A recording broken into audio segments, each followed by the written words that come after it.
मेरा नाम सविता है और मेरी उम्र 20 साल है। मैं कॉलेज में पढ़ती हूँ। मैं दिखने में गौरी और खूबसूरत हूँ, इसीलिए कॉलेज के सभी लड़के मुझे पसंद करते थे। लेकिन मेरी ध्यान अभी बस अपनी पढ़ाई में ही रहता था। लेकिन आप लोगों को बता देती हूँ कि मेरा पहले एक बॉयफ्रेंड था, लेकिन थोड़े दिन में ही मेरा उससे ब्रेकअप हो गया। कॉलेज में मेरे 2 दोस्त थे, राहुल और मनोज। मैं उन दोनों के साथ ही घूमती रहती थी। यह कहानी उस दिन की है जिस दिन मेरा जन्मदिन था। कॉलेज में राहुल ने मुझसे कहा, सविता, आज हम तीनों साथ में तेरा जन्मदिन मनाएंगे।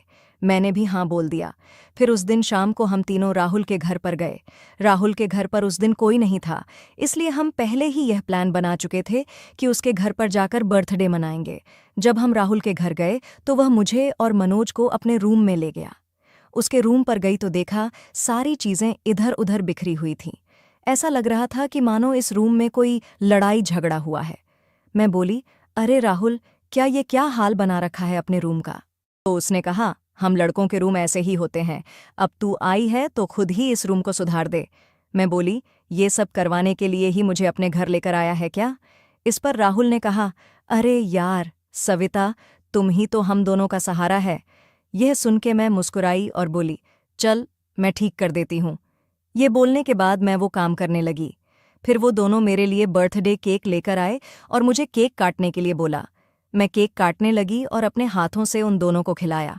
उन दोनों ने भी मुझे केक खिलाया और मुझे बर्थडे विश किया। उसके बाद राहुल ने केक लेकर मेरी फेस पर लगा दिया। मैं बोली, अरे ऐसा मत कर यार, और वहां से भागने लगी। राहुल ने मेरा हाथ पकड़ के मुझे अपनी तरफ खींच लिया और पीछे से मुझे पकड़ लिया, मानो वो मुझे अपने गिरफ्त में कर लिया हो, और मनोज सामने से मुझे केक लगाने लगा। मैं खुद को उन दोनों से छुड़ाने की कोशिश कर रही थी तो राहुल ने मेरे कान में अपने अनोखे अंदाज में कहा, सविता, खुद को हमसे छुड़ाने की कोशिश मत कर, आज तो मस्ती करने का ही दिन है। मैं बोली, राहुल छोड़ मुझे, नहीं तो बहुत बुरा होगा। तभी मनोज बोला, सविता, आज हम दोनों से नहीं भाग सकती है तू। राहुल ने बोला, सविता, हम दोनों मिलके आज तुझे बहुत प्यार करेंगे। मैं डरते हुए बोली, यार यह सही नहीं है, हम तीनों बहुत अच्छे दोस्त हैं, कम से कम दोस्ती का तो ख्याल करो।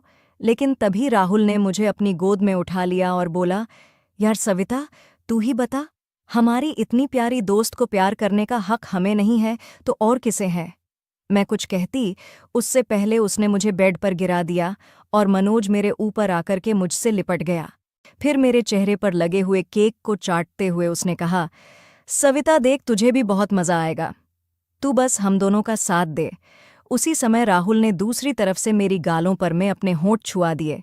मैं उन्हें बोली, देखो तुम दोनों ये गलत कर रहे हो। वो सुनने को तैयार ही नहीं थे।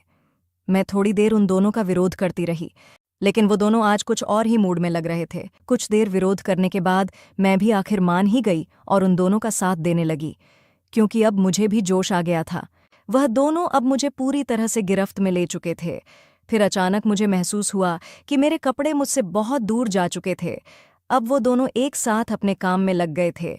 मैं भी उनका पूरा साथ दे रही थी। वो दोनों अच्छे से संतरों का जूस पी रहे थे। मेरी हालत अब उनको रोकने की नहीं थी। उसके बाद एक ने अपनी जीभ निकालकर अपना काम शुरू कर दिया और दूसरे ने मेरा मुंह खुलवाकर उसमें धीरे से रख दी। अब मैं अपने कंट्रोल में नहीं थी और अच्छे से गन्ने का जूस पीने में लगी हुई थी। उसके बाद थोड़ी देर में ही गन्ने का जूस पूरा हो गया, लेकिन तभी मैंने देखा कि उससे भी ज्यादा मोटा मेरी आंखों के सामने था।